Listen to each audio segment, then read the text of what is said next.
Hello tout le monde, regarde ça! C'est magnifique! Il y a les oiseaux partout parce qu'on passe île d'Auckland, pas trop loin. Mais alors, tu vas bientôt passer l'antéméridien? Le méridien de Greenwich est une ligne imaginaire qui relie le pôle Nord au pôle Sud en passant par Greenwich en Angleterre. À l'exact opposé du globe, une ligne va du pôle Sud au pôle Nord, c'est l'antéméridien. Le monde est séparé en 24 fuseaux horaires. Au même moment, il n'est pas la même heure partout dans le monde. Nous sommes vendredi.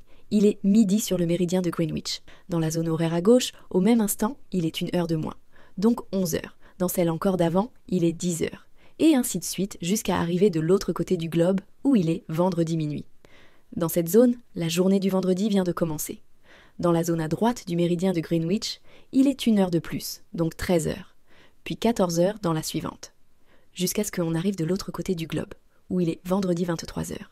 Dans cette zone, ils vont bientôt passer à la journée du samedi. Mais comme les bateaux du Vendée Globe, on ne s'arrête pas dans cette zone et on continue son chemin dans la zone suivante. On se retrouve alors dans la zone dont on a parlé au début, celle où il est vendredi minuit et que la journée vient de commencer. Sur son bateau, Sam va passer de la zone où on finit vendredi à la zone où on commence vendredi. Elle va donc vivre un deuxième vendredi. Tu n'as pas trop froid dans cette zone? Il fait beau, donc il n'y a pas de problème de froid aujourd'hui. Mais dans les jours à venir, je vais plonger jusqu'à quasiment 60 degrés sud pour passer le Cap Horn. Il va faire très très froid dans le bateau. L'eau, elle est à 4 degrés, l'air aussi. Donc c'est non seulement froid, mais c'est aussi méga humide. Donc la clé, c'est d'avoir les vêtements qui résistent à l'humidité et au froid. J'ai tout ce qu'il faut. Heureusement, parce que le bateau est équipé avec un chauffage. Pour la première fois, je prends un chauffage sur ce Vendée Globe. Moins pour le confort, mais plus pour ces problèmes d'humidité à l'intérieur du bateau. Parce que pour l'électronique ou s'il faut effectuer les réparations, il faut essayer de sécher tout un maximum. Mais là, malheureusement, dans mes aventures des blackouts et des vracs que j'ai fait avec le bateau, je pense que j'ai mouillé mon chauffage, il marche plus. Mais c'est que pour dizaines de jours, je pense. J'ai déjà résisté à ça, bien habillé. Je vais boire du thé et tu vas aller bien. Au fait, Sam, tu sais que c'est bientôt Noël?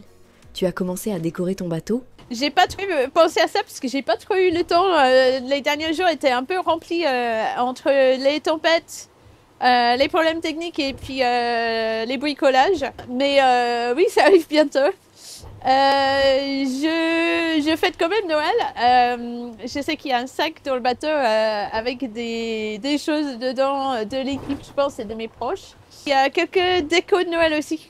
À chaque fois que j'ai fêté Noël en mer, j'ai toujours eu des très bons moments et j'ai toujours senti bien entourée et des appels, des visios avec la famille, les proches. Donc c'est plutôt un moment sympa et à vivre donc j'ai un petit peu hâte, ouais.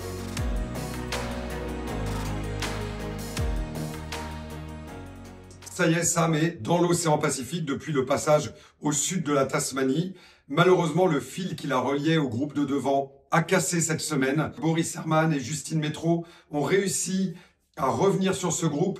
Malheureusement, Sam et Clarisse Kremer n'ont pas pu rester avec ce front, avec cette dépression, pour revenir sur l'avant de la course. Et derrière, il y a une grosse zone de calme qui s'est mise en place. Et donc, pendant que les premiers continuaient d'aller très vite, eh bien, Sam a été très ralenti dans cette zone de calme. On voit que les premiers, tout le groupe de devant, continue d'être dans des conditions de vitesse relativement favorables le long de la zone des glaces. Donc, l'écart continue de se creuser. Alors que pendant ce temps-là, Sam et Clarisse et derrière, ceux qui arrivent, Benjamin Dutreux, Romain Attanasio, eux, sont au près, c'est-à-dire face au vent, dans le Pacifique Sud. C'est assez atypique comme scénario météo.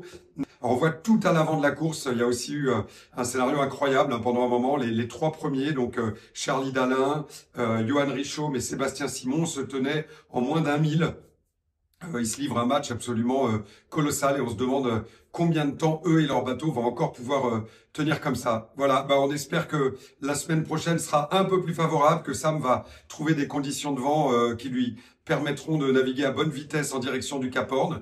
Normalement, dans la semaine qui vient, les vents devraient pas être trop forts, donc ça devrait être des conditions de navigation plutôt agréables dans le Pacifique Sud.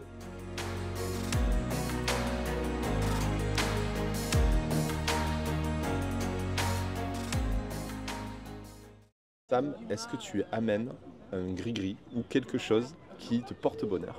Ah oui, j'ai quelques-uns. Donc d'abord, j'ai mes copains qui sont là au-dessus de moi. Lucky Duck, il y a Foxy, le flamant rose, et puis il y a le petit cœur, le nounours. Donc ça, c'est mes doudous qui viennent toujours avec moi quand je fais les tours du monde. Et puis aussi, j'ai un petit médaillon, un Saint-Christophe qui est une porte-bonheur aussi, que j'ai sur moi tout le temps. Sam, je voudrais savoir si tu vas apporter du caviar ou du héros pendant la course. Au revoir. Salut Muriel, c'est chouette d'avoir des nouvelles. J'espère que tu vas bien. Je crois qu'elle se moque de moi parce que c'est un plat que les Camerounais adorent. Je suis désolée. Les roues, non merci. J'ai un bon bœuf bourguignon. Je vais manger ça pour mon repas de Noël. Avec du chocolat, bien sûr.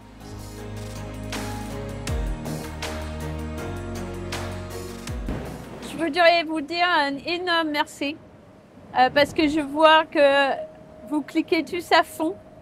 C'est incroyable. J'ai appris que les écoles, vous faites encore plus. Vous avez fait des crosses, des marchés de Noël, plein d'actions solidaires pour m'aider à sauver les enfants. Donc merci à vous, merci à tout le monde, les familles et les enseignants pour toutes ces actions et pour aider le projet Initiative K à sauver les enfants. On est loin d'être fini. Mais si on a déjà fait tout ça, ouais, c'est sûr que tout est possible. Moi, je suis à fond et je compte sur vous. Donc, merci pour tout le soutien.